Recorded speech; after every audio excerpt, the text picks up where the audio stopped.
Hello, నేను మీ journalist Anjan Reddy. నేను ఇప్పుడే ఒక పేపర్ క్లిప్పింగ్ చూశాను. పేపర్లో మామిడి రైతుల గురించి చాలా బాధేసింది. చిత్తూరు జిల్లాలో మామిడి రైతులందరూ మార్కెటింగ్ లేక, మార్కెట్లో కొనేవాళ్ళు లేక రోడ్డు పక్కనే మామిడికాయలన్నీ పారబోస్తున్నారు.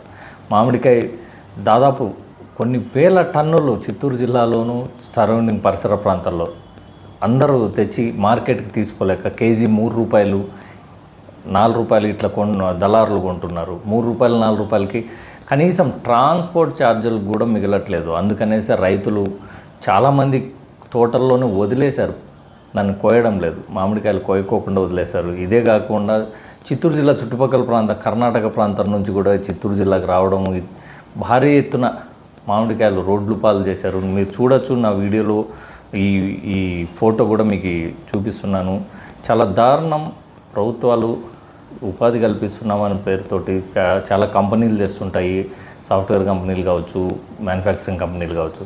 అలాగే రైతులకు సంబంధించిన ఈ మ్యాంగో కానీ లేకపోతే రైతు రిలేటెడ్ కంపెనీలు కొన్ని తేగలిగితే, ప్రాసెసింగ్ యూనిట్లు, ఫుడ్ ప్రాసెసింగ్ యూనిట్లు లాంటివి తేగలిగితే ఈరోజు ఇవన్నీ రైతులకు గిట్టుబాటు అవుతుంది, కంపెనీలకి గిట్టుబాటు అవుతుంది, తక్కువ ధరలోనే కొనగలుగుతారు.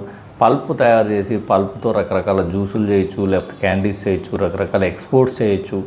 ఇంత వేస్టేజ్ అనేది ఉండదు. దయచేసి ప్రభుత్వాలు కూడా ఆలోచించాలి.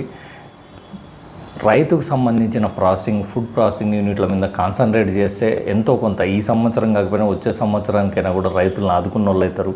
ప్రభుత్వం ప్రకటించింది ₹8 ఏమో కొనుగోలు ధర ప్రకటించింది, మద్దతు ధర ప్రకటించింది, దానికి మళ్ళీ ₹4 బోనస్ ఏదో ఇస్తుంది. కానీ అది కూడా రైతులకు సరిపోవట్లేదు, గిట్టుబాటు ధర అవ్వట్లేదు.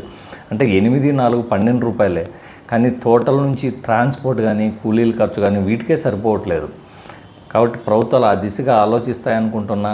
చిత్తూరు జిల్లా అనే కాదు, గతంలో చిత్తూరు జిల్లాలో మదనపల్లి ఆ ప్రాంతంలో టమాటాలు కూడా చాలా రోడ్డును పోస్తూ ఉంటారు. మనం చూసుంటాం. ఉంటే ఆకాశానికి ధర అంటుతుంటాయి, లేదంటే రోడ్డును పోస్తుంటారు రైతులు.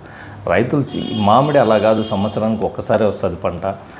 దీన్ని మనం ఎక్స్పోర్ట్ చేయొచ్చు, లేకపోతే పల్ప్ రూపంలో తయారు చేయొచ్చు, రకరకాలుగా తయారు చేయొచ్చు.